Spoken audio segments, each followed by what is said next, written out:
नौकरी पेशा लोगों के लिए बड़ी खबर है। ईपीएफ को लेकर कई बदलाव किए गए हैं नियमों में, जिसकी वजह से अब क्या असर आप पर पड़ने वाला है, इसकी बात करेंगे।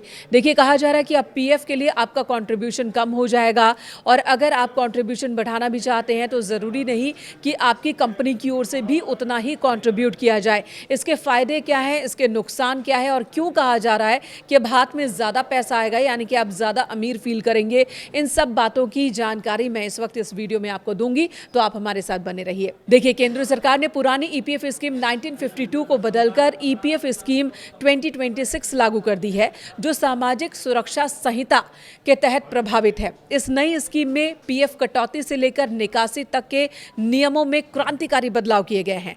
क्या क्या बदलाव हैं, ये जान लेते हैं। सबसे पहले अनिवार्य पीएफ योगदान की बात कर लेते हैं। इसकी सीमा अब कितनी होगी? इसकी सीमा तय कर दी गई है 1800 रुपये मिनिमम।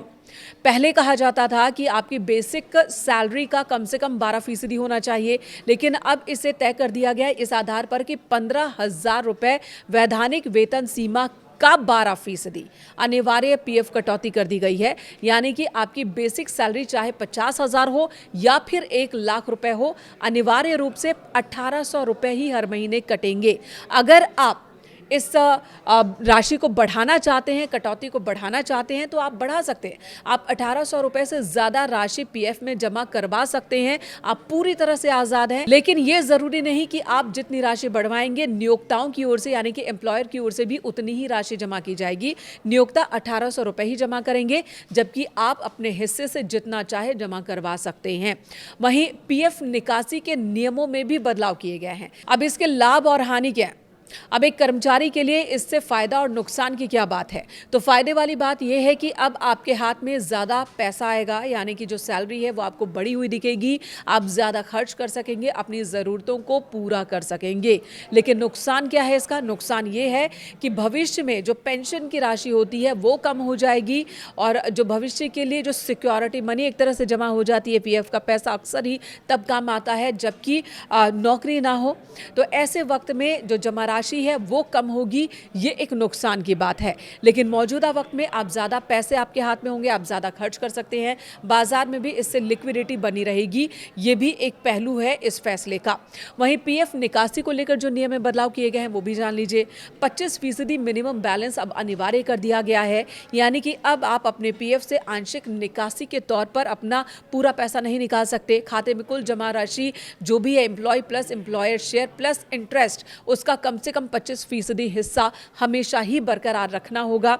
आप केवल बचे हुए 75% हिस्से में से ही पैसे निकाल सकते हैं। वहीं अलग अलग कैटेगरीज को भी सरल कर दिया गया है। पहले 13 अलग अलग निकासी श्रेणियां थी, लेकिन अब ये सिर्फ 3 कैटेगरीज कर दी गई हैं और जरूरी आवश्यकताओं के कंडीशन में आप पैसे निकाल सकते हैं। और वो जरूरत क्या क्या हो सकती है? बीमारी की स्थिति में, शिक्षा या फिर शादी के लिए, आवास यानी कि घर खरीदने बनाने या फिर होम लोन के लिए आप पैसे निकाल सकते हैं। और विशेष परिस्थितियां एक तीसरी कैटेगरी है, जिसमें प्राकृतिक आपदा को रखा गया है और इस कंडीशन में आप पैसे निकाल सकते हैं, लेकिन वो भी सिर्फ 75% तक ही।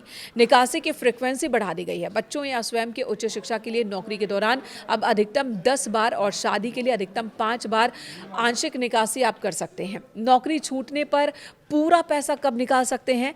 तो 12 महीने तक का इंतजार करना होगा। यदि कोई कर्मचारी बेरोजगार हो जाता है तो नौकरी छूटने के 12 महीने बाद यानी कि 1 साल बाद ही पूरा पीएफ फंड वो निकाल सकता है। इससे पहले की जो समय सीमा थी केवल 2 महीने की थी और इसका उद्देश्य है कर्मचारियों के रिटायरमेंट फंड को सुरक्षित रखना। वहीं ईपीएस यानी कि पेंशन निकासी पर भी नया प्रतिबंध लगा दिया गया। 3 साल की बाध्यता लगा दी गई है। अब कर्मचारी अपने पेंशन के हिस्से का पैसा नौकरी छोड़ने के कम से कम 36 महीने बाद यानी कि 3 साल बाद ही निकाल सकेंगे। पहले इसके लिए केवल 2 महीने का इंतजार करना होता था। डिजिटल अपग्रेड और डेटा लिंकिंग कर दी गई है, यानी कि अब पीएफ से जुड़े सभी क्लेम पूरी तरह से ऑनलाइन इलेक्ट्रॉनिक पोर्टल के जरिए किए जा सकेंगे और इसी के जरिए किए जा सकेंगे। इसके लिए यूनिवर्सल अकाउंट नंबर यानी कि यूएएन के साथ आधार पैन कार्ड की जरूरत होगी। आधार लिंक्ड बैंक खाते का सही ढंग से लिंक होना अनिवार्य कर दिया गया है। तो ये तमाम बदलाव किए गए हैं पीएफ से जरूरी और नौकरी पेशा लोगों के लिए। इन बदलावों के बारे में, नए नियमों के बारे में जानकारी रखना बेहद जरूरी है, तो इस वीडियो को आप शेयर भी कर सकते हैं।